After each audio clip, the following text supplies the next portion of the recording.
Europe, Europe, yes, Europe. No nation, what it is, what it ain't, what it do. We back here again, man. Welcome back to the channel. We checking out Boston College today, y'all. I'll give y'all a little preview of Boston College. We're gonna check out some of check out some strengths and weaknesses on offense and defense, as well as some key players on offensive defense. We'll also go over 3 keys for Boston College to win, 3 keys for FSU to win, 2 key matchups I like to watch in this game, and give you guys a score prediction. I ain't gonna hold y'all too long. It's been a long week, and I'm tired. I'm tired. So without further ado, let's get right into Boston College, y'all. We'll start with some overall team stats compared to us. As far as points per game go, Boston College is averaging 26.3 points per game. Florida State, we are averaging 28.4 points per game. Points allowed per game, Florida State is allowing 27.1 points per game. Boston College is allowing 19.9 points per game. Total yards, Florida State is averaging 384 yards a game. Boston College is averaging 370 yards a game. And yards allowed, Florida State is allowing 385 yards a game, while Boston College is allowing 335 yards a game. With that being said, Boston College is coming to this game 6-4.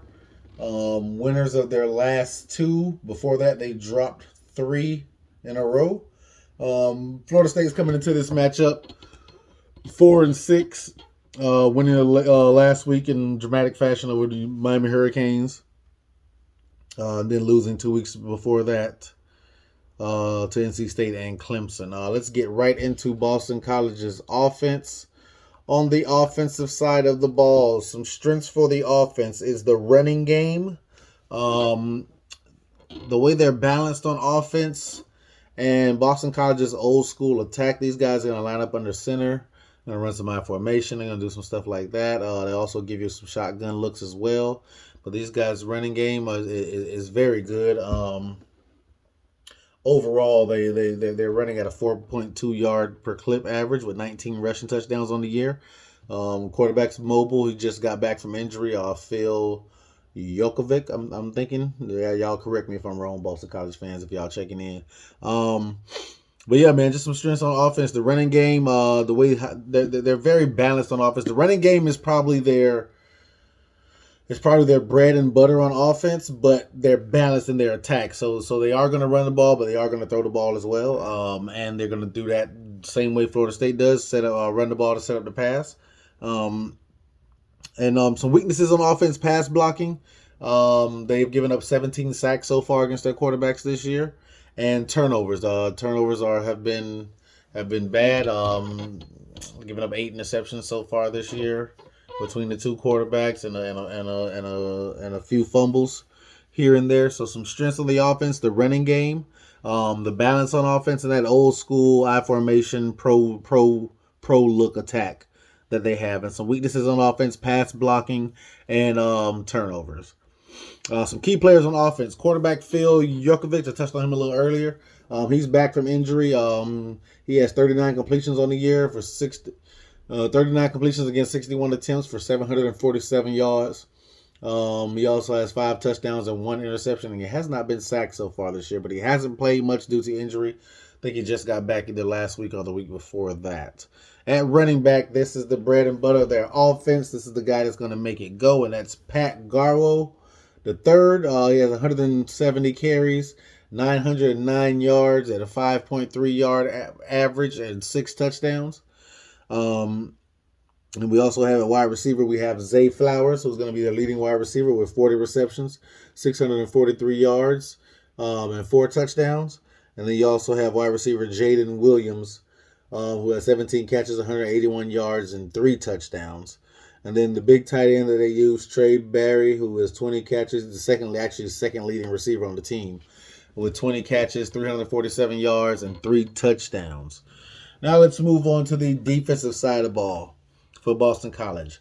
And as far as strengths go on the defensive side of the ball, pass coverage is probably going to be their number one strength. They do not give up many passing yards. Which is something that we don't do as much anyways as other teams would like to do. So it's not a strength versus strength type of thing. But yeah, their pass coverage is their biggest strength on defense. They play very good coverage. They are extremely hurt in the back end and at linebacker. They do have some guys that are questionable and banged up that may play or may not play. But if they do play, they won't be 100%, right? And as far as weaknesses on defense for Boston College, their run defense is extremely weak. I think they're giving up about 175 yards a game rushing to opposing teams, and sacking the quarterback. I think they only have 16 or 17 sacks this year. Not sure. Let me double check. 15 sacks in 10 games. That's about it's about like a one point something average a sack a game. So they do only have 15 sacks in 10 games. Like I said, their run defense is a little lackluster, giving up 175 yards a game. Key players on the defensive side of the ball. You have defensive lineman Brandon Barlow. Brandon Barlow has 35 total tackles. He has a half a sack to his 35 total tackles and a half a sack to his name. DT Cam Horsley. Cam Horsley has 32 tackles, 2 sacks, a pass and a pass breakup to his name. Their linebacking core is going to be their bread and butter. Their 3 linebackers are 3 of the top 4 tacklers on the team. First linebacker is Vinny DePalma. Vinny DePalma has 48 total tackles, 1 pass breakup, and 1 forced fumble. The next one is Isaiah Graham Mobley, and he is listed as questionable. He did get banged up last week against Georgia Tech, but he does have 46 total tackles on the year. And then linebacker Cam Arnold has 45 total tackles and a sack, also a pass deflection and a forced fumble and a fumble recovery on the year. I would have put Jaden Woodby on this list, and my Florida State fans, we know who that is, right? Jaden Woodby spent 3.5 or 4 years, I think 3.5 years in Florida State before transferring to Boston College before this season. But I think Jaden Woodby is going to be out for this game. All the reports I've been reading is saying that he may be out for this game, so I didn't put him on this list. But he has had a pretty good season so far. DB Josh DeBerry is probably going to be their best overall player on defense. He is their leading tackler with 49 tackles. He does have 1 sack. He also has 2 interceptions and a forced fumble. But he is also listed as questionable and also was banged up last week against Georgia Tech. And he is listed as day to day to see if he can make make the game and play. The last key player on defense for Boston College, I got Brandon Sebastian. Brandon Sebastian has 11 total tackles, 1 pass breakup, and 3 interceptions on the year. He's their leading interception getter. And also, Brandon is also banged up and listed as day-to-day and questionable with the injury that he sustained last week against Georgia Tech. With that being said, man, on offense, these guys look pretty solid, pretty old school attack. Like I said, we're going to have to make sure we're fundamentally sound, make sure we're making open field tackles and getting in that backfield and getting to the quarterback. On defense, these guys are great in pass coverage. They're not so good against the run, which bodes well for us because we are okay at passing, but great running the ball. Also helps us out that a lot of their injuries and a lot of the guys questionable, a lot of guys who will probably play but won't be 100% are on the defensive side of the ball and are some of their better defenders. So now let's get into 3 keys for a Boston College win. Number 1, Boston College has to overcome the injuries. Whether these guys play, whether they don't, I'm pretty sure if they play, they're not going to be 100%.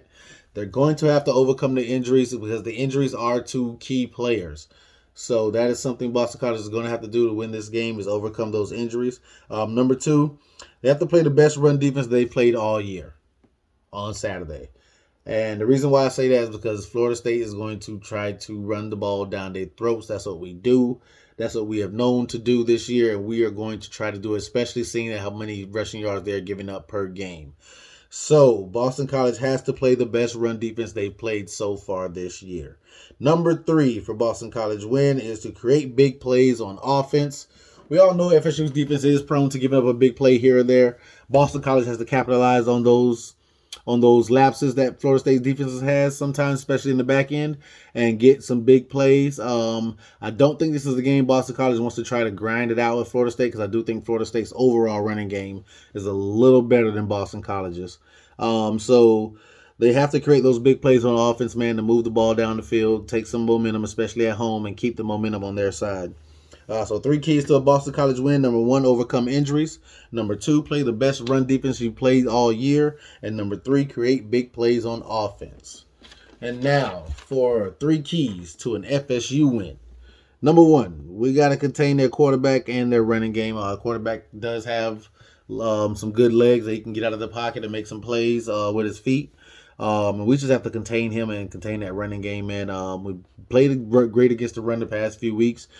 Just gonna have to step it up, make sure we tackle better in space and get those guys down. That way they're not successful running the ball. I would really rather Boston College beat us through the air than to beat us with the running back and the running game. Number 2, run to set up the pass. Y'all know our MO on offense, man. This is us. This is what we do. Let's stick to our guns and let's go ahead and run the ball until they show us that they can stop us. And when they think they got us stopped, let's hit them with a pass. Jordan Travis has shown his downfield accuracy. He's also shown improvement in his decision making when passing the ball. I'm all for it, man. Let's run to set up the pass. And number 3, we have to continue to play disciplined football. This is an early game in the cold up in Massachusetts. We are going to have to play disciplined football. And what I mean by disciplined football is gap assignments, no penalties, no mental lapses. We have to play disciplined football. We have to play the way we played last week, first half. The way we played against Miami in the first half, we have to play like that all game against Boston College and go ahead and get this win on the road in the cold. So, number 1, contain the quarterback / running game. Number 2, run to set up the pass. And number 3, continue to play disciplined football, y'all. And now for my 2 key matchups that I'm looking forward to watching in Saturday's game. The first one is FSU's running game versus Boston College's run defense. It's FSU's strength versus Boston College's weakness. Can FSU take advantage of Boston College's weakness, or can Boston College's weakness step up and become a strength versus FSU's strength? I'm just looking to see this. This is going to be a fun matchup just to see if Boston College is up to task, or to see how effective our running game is in the cold, right?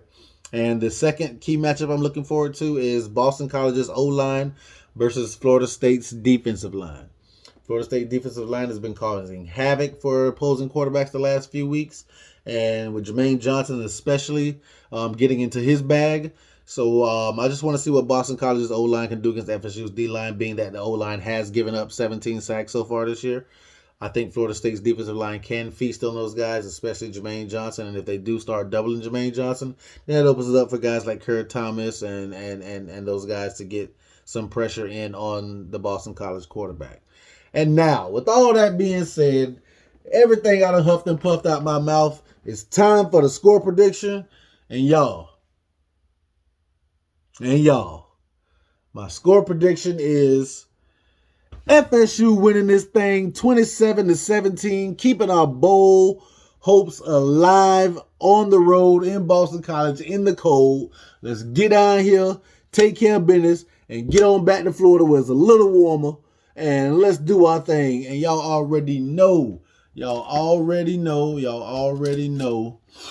It's your boy, man, Rail with a sports opinion. Thank y'all for tuning in. Remember to like, comment, share, subscribe, hit that notification bell. And I am out.